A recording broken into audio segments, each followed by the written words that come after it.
C'est comme ça que ça s'est passé. Écoutez, écoutez. C'est l'amour de Jésus suspendu à la croix qui m'a donné la vie et rempli de foi. Y'a plus rien chez l'homme méchant pour briser ma joie. C'est l'esprit de Jésus qui m'a mis sur la... Bonjour à toutes et à tous au nom du Seigneur Jésus-Christ de Nazareth. Que la paix de Dieu qui surpasse toute intelligence garde nos cœurs et nos pensées en Jésus-Christ. Bonjour à la Martinique, bonjour à la Guadeloupe, bonjour à la Guyane française et bonjour partout. Cette émission à écouter sur les réseaux sociaux. Que la grâce de Dieu inonde le cœur de chacun et que sa parole nous donne encore de le connaître et de bien et de mieux le connaître au nom du Seigneur Jésus. Donc je vais donc le remercier, le Tout-Puissant, pour cette grâce qu'il me fait de pouvoir porter sa parole. Je bénis ton nom, Père Saint, au nom du Seigneur Jésus-Christ, pour cette opportunité que tu m'accordes d'annoncer la bonne nouvelle du Seigneur Jésus.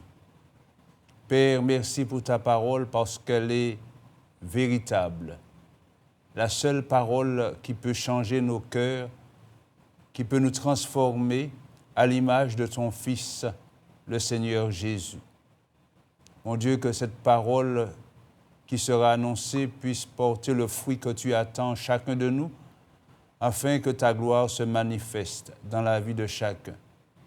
Merci pour ton esprit, parce que c'est lui qui va encore, mon Dieu, m'inspirer afin de dire ce que je dois dire pour la gloire de ton nom et pour le bien de tous ceux qui vont écouter.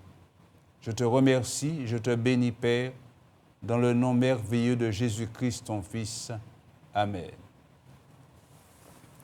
Je ferai lecture donc dans l'Évangile de Matthieu, le chapitre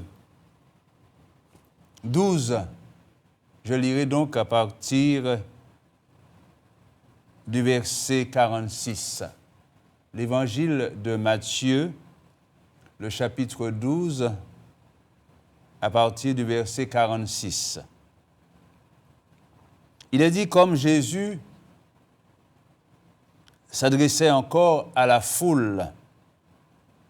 Voici sa mère et ses frères qui étaient dehors cherchèrent à lui parler.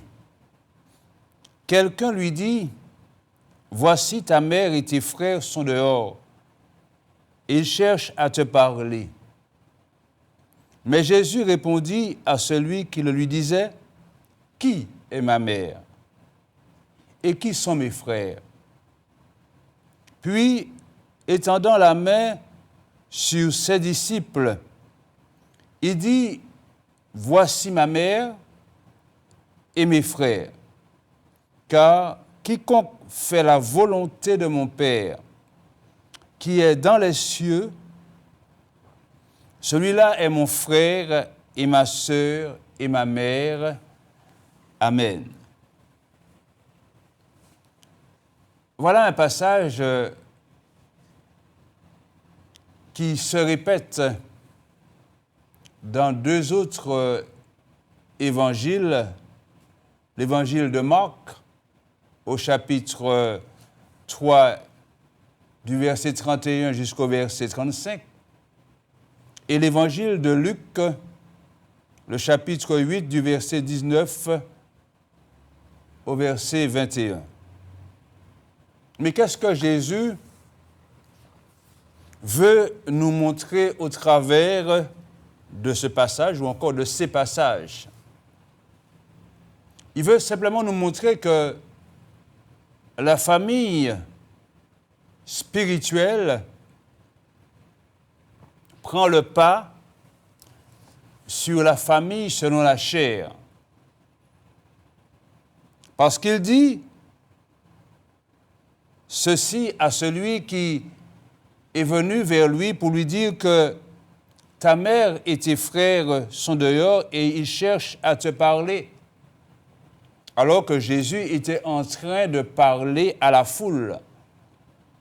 Donc Jésus était en plein, je dirais en plein travail, il prêchait. Il annonçait la bonne nouvelle. Il répond donc à celui qui lui a parlé en disant « Qui est ma mère et qui sont mes frères ?» Puis étendant la main sur ses disciples, parce que ses disciples l'accompagnaient, il dit « Voici ma mère et mes frères, car quiconque fait la volonté de mon Père qui est dans les cieux, celui-là est mon frère et ma sœur et ma mère. » Donc le Seigneur montre l'importance de la famille spirituelle.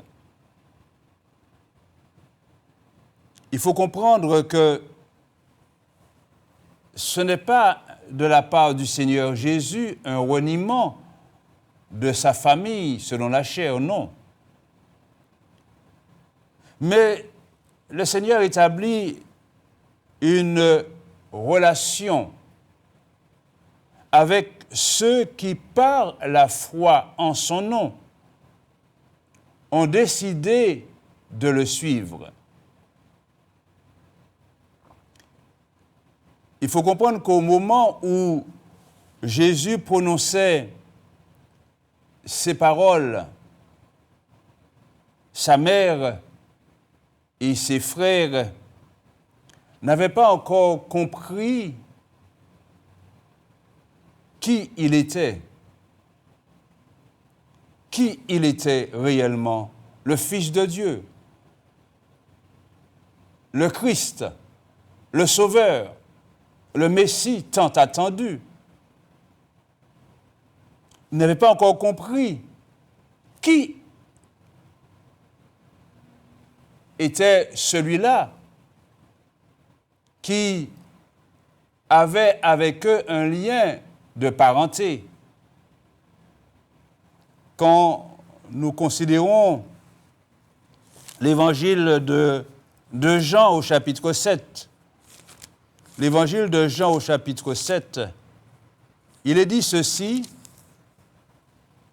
au verset 1er, « Après cela, Jésus parcourait la Galilée, car il ne voulait pas séjourner en Judée, parce que les Juifs cherchaient à le faire mourir. Or, la fête des Juifs, la fête des tabernacles, était proche. Et ses frères lui dirent, « Pars d'ici et va en Judée, afin que tes disciples voient aussi les œuvres que tu fais. Personne n'agit en secret lorsqu'il désire paraître. Si tu fais ces choses, montre-toi toi-même au monde. » Voilà comment ses frères lui ont parlé, les frères du Seigneur Jésus, les frères selon la chair, les enfants de Marie et de Joseph. Ses frères lui dirent, « Pars d'ici et va en Judée, afin que tes disciples », ce qui montre qu'eux-mêmes n'étaient pas disciples du Seigneur Jésus. Bien entendu, ils le sont devenus après. Mais au moment où Jésus parlait, ils ne croyaient pas en Jésus. Car au verset 5, il est dit, « Car ses frères non plus, voyez, ne croyaient pas en lui. » Mais qui étaient ces frères-là? Dans l'évangile de Matthieu au chapitre 13, à partir du verset 53, il est dit ceci, « Lorsque Jésus eut achevé ses paraboles, il partit de là. S'étant rendu dans sa patrie, il enseignait dans la synagogue de sorte que ceux qui l'entendirent étaient étonnés et disaient « D'où lui viennent cette sagesse et ces miracles? N'est-ce pas le fils du charpentier? N'est-ce pas Marie qui est la mère? » Et il dit encore Jacques, Joseph, Simon et Jude, ne sont-ils pas ses frères? Et ses sœurs, ne sont-elles pas parmi nous? D'où lui viennent donc toutes ces choses? Et ils étaient pour eux une occasion de chute. Mais Jésus leur dit, un prophète n'est méprisé que dans sa patrie et dans sa maison. Et il ne fit pas beaucoup de miracles dans ce lieu à cause de leur incrédulité. Pour vous montrer tout simplement que le Seigneur Jésus n'avait pas été accepté même dans sa propre famille. Il n'avait pas été accepté et ceux qui l'ont entendu étaient étonnés de la sagesse qu'il manifestait et des miracles qu'il faisait. Et la question a été posée, n'est-ce pas le fils du charpentier? N'est-ce pas Marie sa mère? Jacques, Joseph, Simon et Jude, ne sont-ils pas ses frères? Et ses sœurs, ne sont-elles pas toutes parmi nous? D'où lui viennent donc toutes ces choses? Ils ne savaient pas qu'ils avaient en face d'eux le Christ, le Fils de Dieu, en quelque sorte Dieu lui-même, Dieu fait homme. Et le Seigneur, devant toutes ces questions, dit, un prophète n'est méprisé que dans sa patrie et dans sa maison. Il ne fit pas beaucoup de miracles dans ce lieu à cause de leur incrédulité. Donc, qui est la famille de Jésus? La vraie famille, la véritable famille. Mais la véritable famille de Jésus, ce sont ceux qui font la volonté de son Père qui est dans les cieux. Et c'est ce qu'il dit. C'est ce qu'il répond à celui qui est venu lui dire que ta mère et tes frères sont dehors et ils veulent te parler. Il lui dit, pardon, car quiconque fait la volonté de mon Père qui est dans les cieux, celui-là est mon frère et ma sœur et ma mère. Voilà ce que Jésus a répondu. Ce sont ceux qui écoutent la parole de Dieu et qui la mettent en pratique dans ce même passage qui se trouve dans l'évangile de Luc, le chapitre 8, parce que les trois ont reporté ce récit.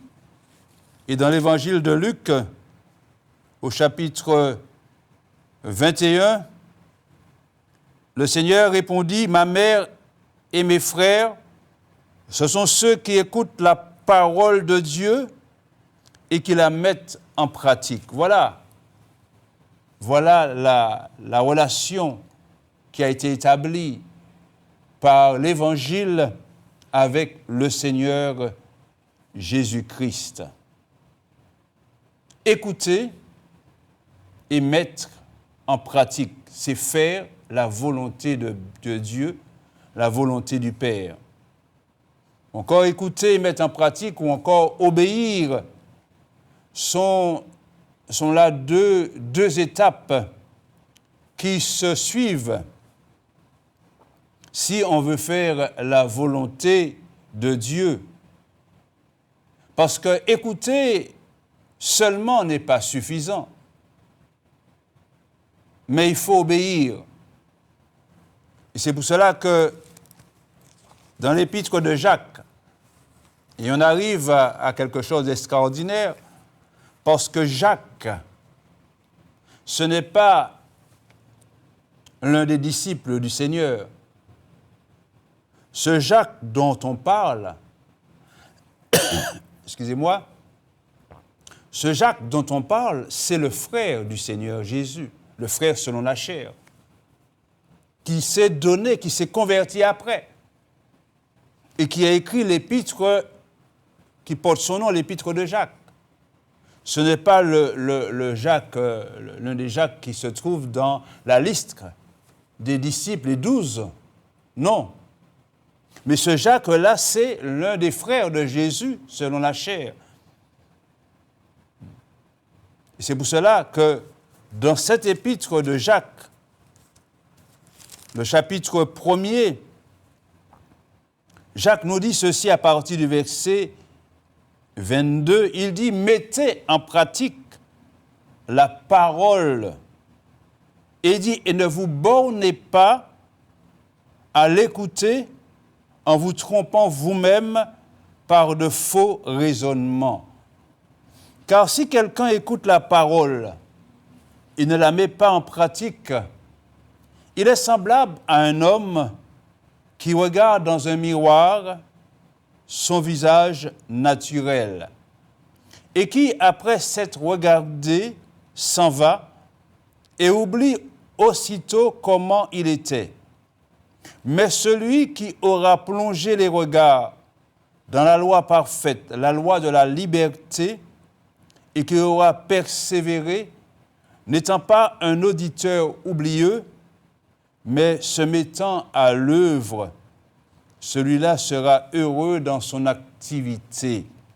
Il ne faut pas seulement écouter, mais il faut mettre en pratique, il faut obéir.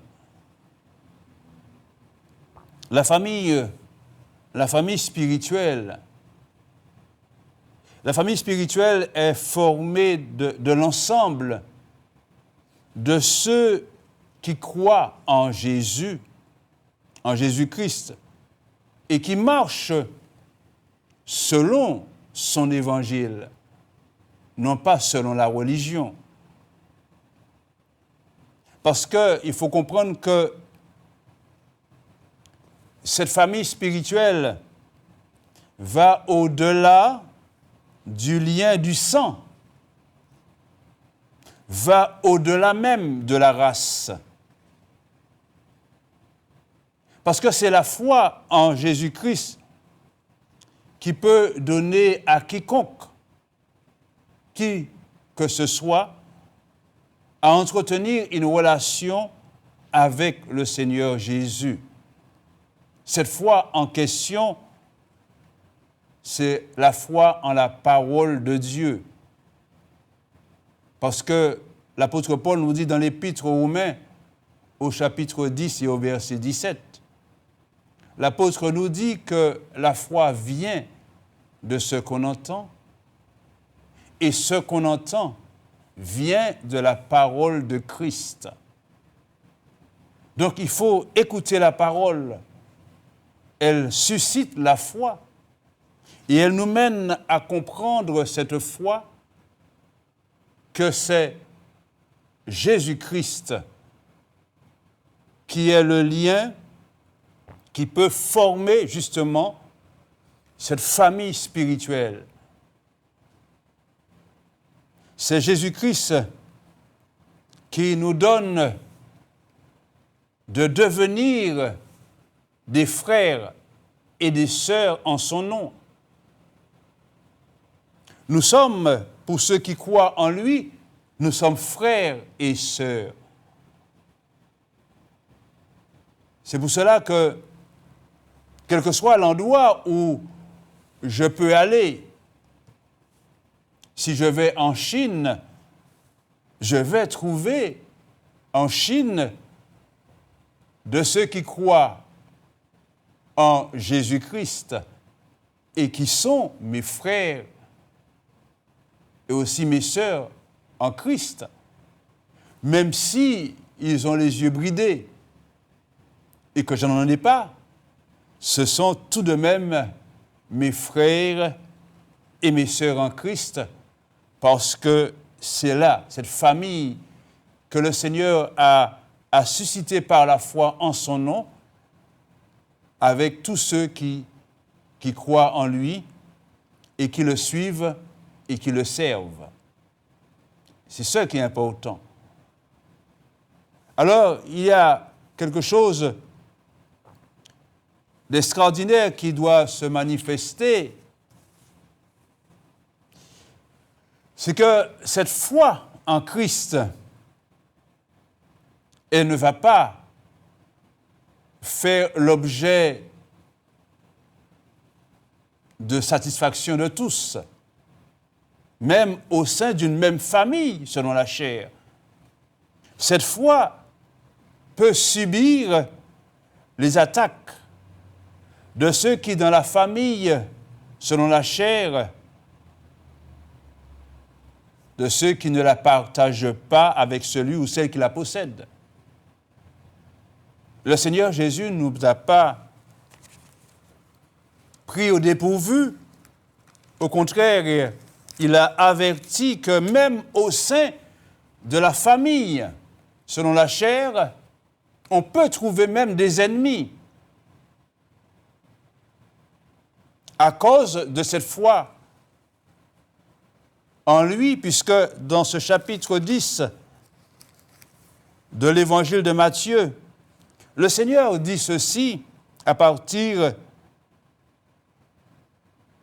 du verset 32, il dit « C'est pourquoi quiconque se déclarera publiquement pour moi, je me déclarerai moi aussi pour lui devant mon Père qui est dans les cieux. » Celui qui se déclare sur cette terre pour Jésus, celui qui dit qu'il croit en Jésus, Dieu l'entend, Christ l'entend, les anges l'entendent. Même les puissances des ténèbres l'entendent. Et Jésus dit qu'il va aussi se déclarer pour lui devant son Père qui est dans les cieux. Mais il dit également, « Mais quiconque me reniera devant les hommes, je le renierai aussi devant mon Père qui est dans les cieux. » Là, on dépasse le stade de la famille selon la chair.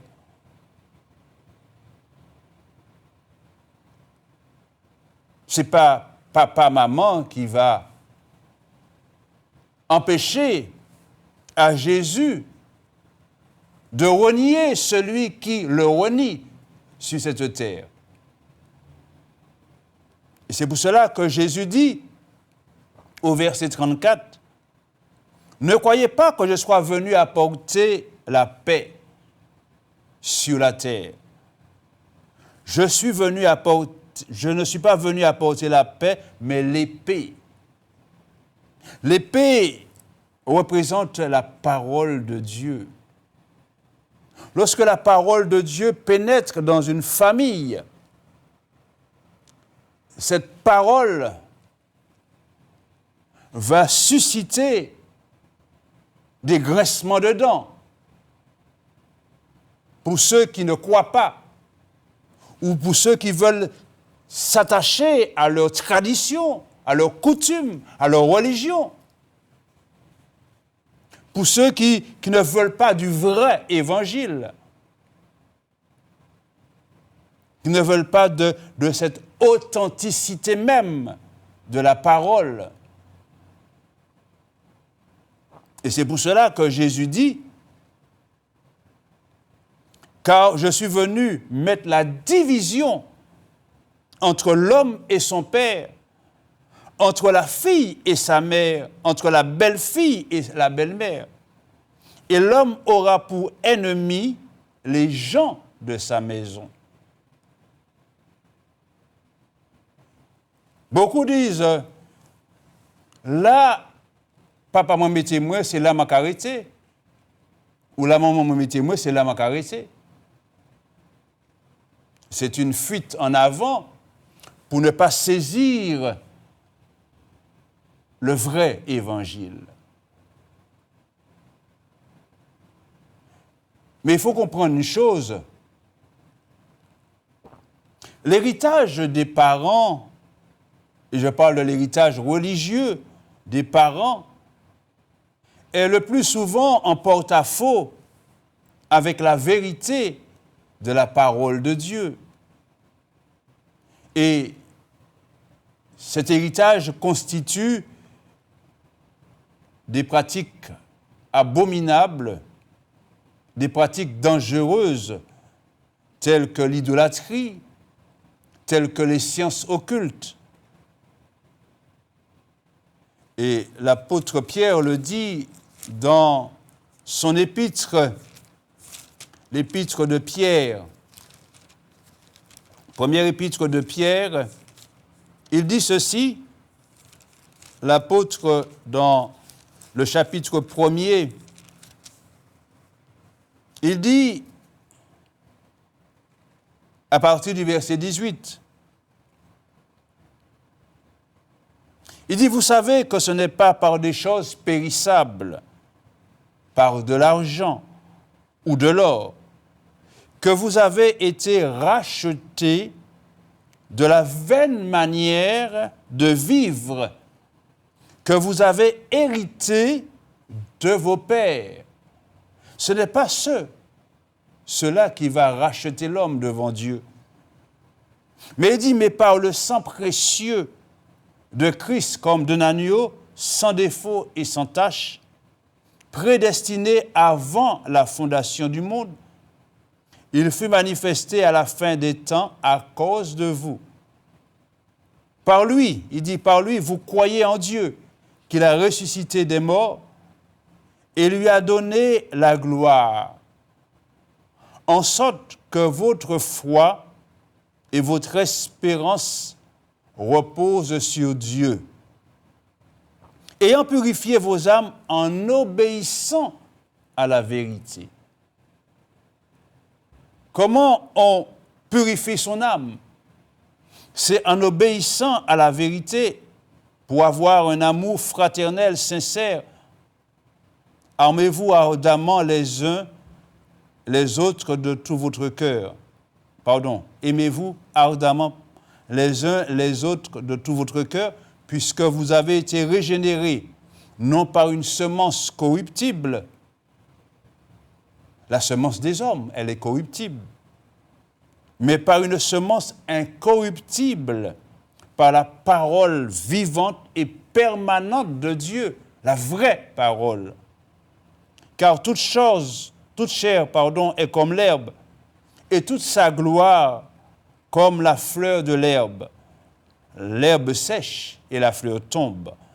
Mais la parole du Seigneur demeure éternellement, et cette parole est celle qui vous a été annoncée par l'Évangile. C'est l'Évangile qui porte la parole de Dieu, la vraie parole. D'ailleurs, quand le Seigneur Jésus a commencé son ministère, après que Jean-Baptiste eut été livré, jeté en prison, la Bible nous dit que Jésus parcourait les villes, les villages, les bourgades. Et qu'est-ce qu'il disait aux gens? Repentez-vous. Et il disait, croyez à la bonne nouvelle. La bonne nouvelle, c'est l'Évangile. Ou encore, il disait, croyez à l'Évangile de Dieu. C'est par l'Évangile qu'il a porté cette parole de Dieu pour ceux de sa génération, ses contemporains. Il leur disait de se repentir et de croire à l'Évangile de Dieu. Et aujourd'hui, c'est ce même message qui est porté par l'Évangile. Ce premier message de l'Évangile, la première doctrine de la parole de Dieu, c'est la repentance. C'est le renoncement aux œuvres mortes. Ensuite, il y a la foi en Dieu. Et ensuite, la doctrine des baptêmes.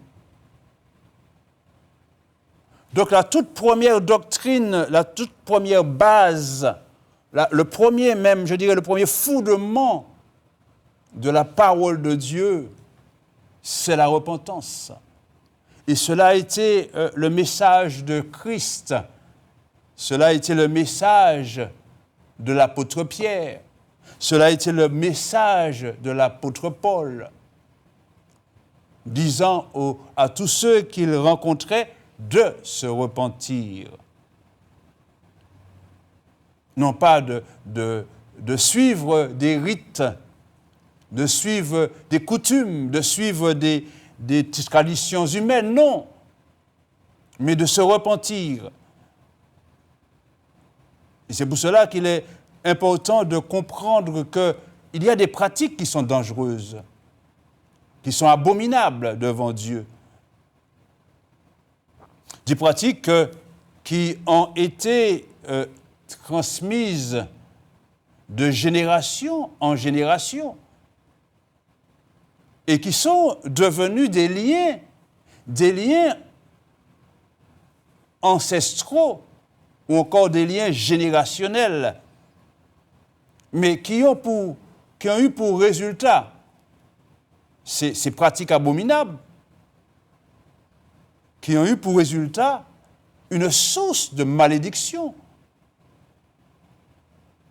Et souvent, les gens ne comprennent pas ce qui se passe dans des familles, dans plusieurs familles. Pour quelles raisons? Pourquoi?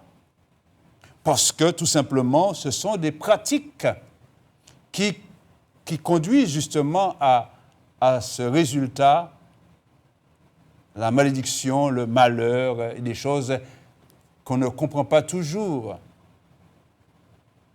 C'est pour cela qu'il est important de transmettre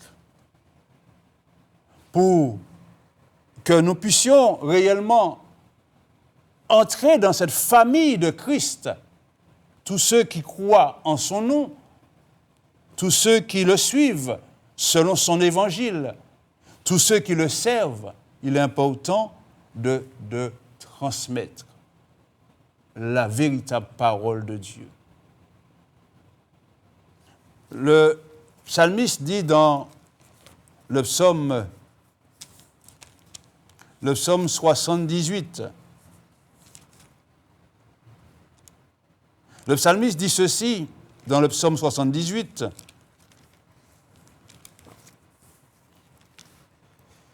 un psaume d'Asaph, il dit, le psalmiste, « Mon peuple, écoute mes instructions. Prête l'oreille aux paroles de ma bouche. J'ouvre la bouche par des sentences.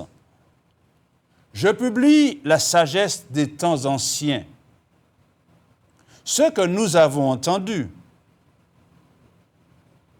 ce que nous savons, ce que nos pères nous ont raconté,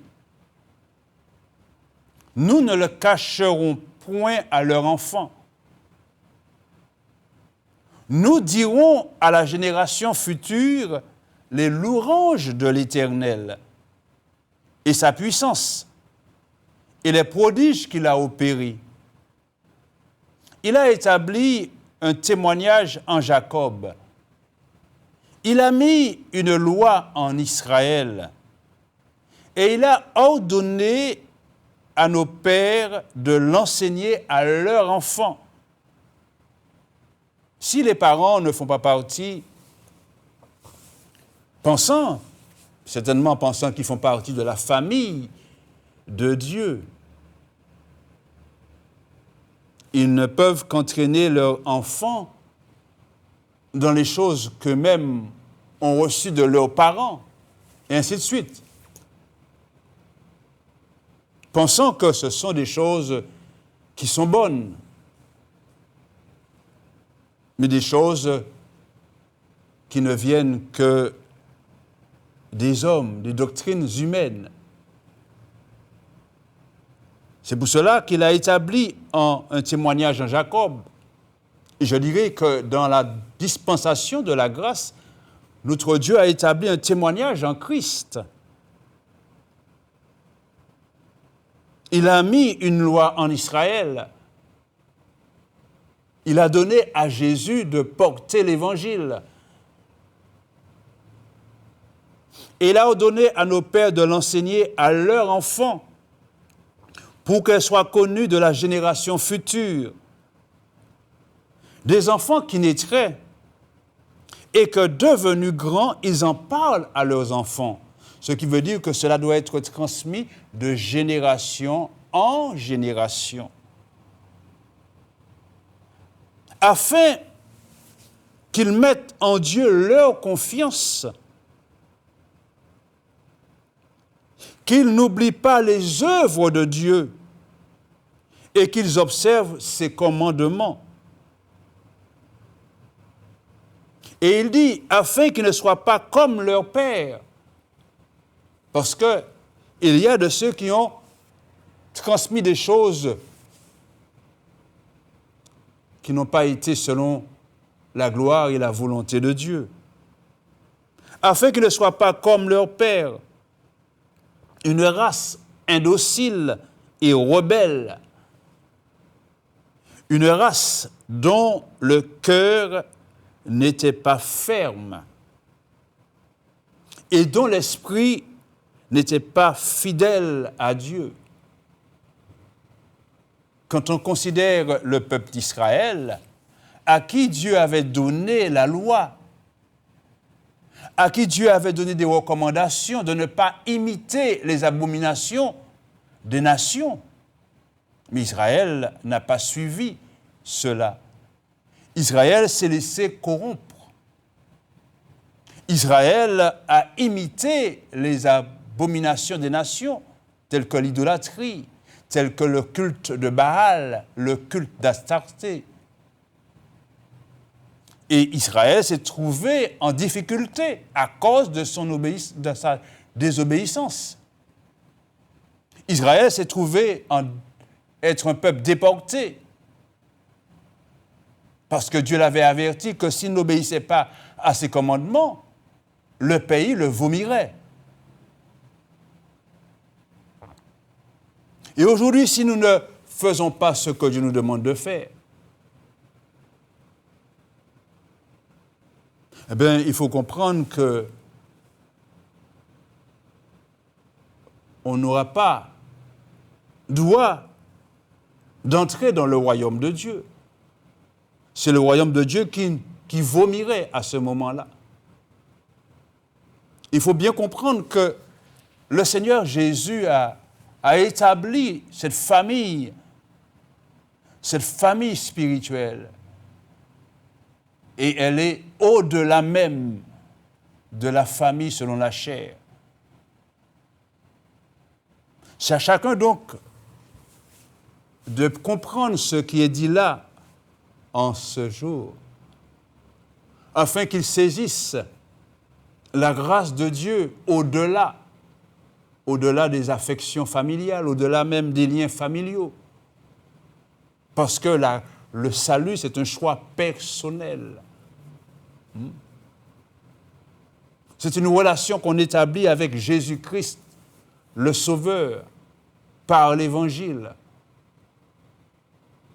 Et c'est pour cela qu'il est important que chacun comprenne que ce n'est pas ni papa, ni maman, ni frères et sœurs selon la chair qui vont nous défendre lorsque nous paraîtrons devant Dieu le Père pour rendre compte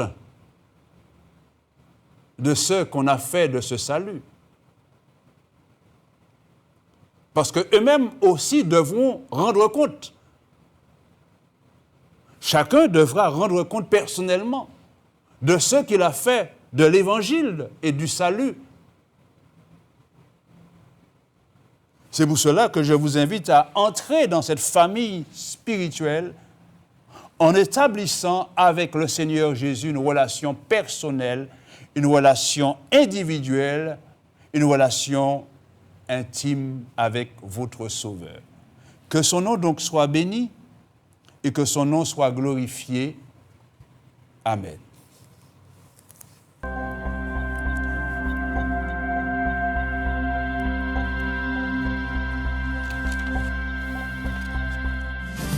C'est l'amour de Jésus. Il faut que vous m'écoutiez. C'est l'amour de Jésus. Qui m'a sauvé la vie. C'est l'amour de Jésus. M'a transformé. C'est l'amour de Jésus. Mais c'est l'amour de Jésus. Mais c'est comme ça que ça s'est passé. Écoutez. Écoutez. C'est l'amour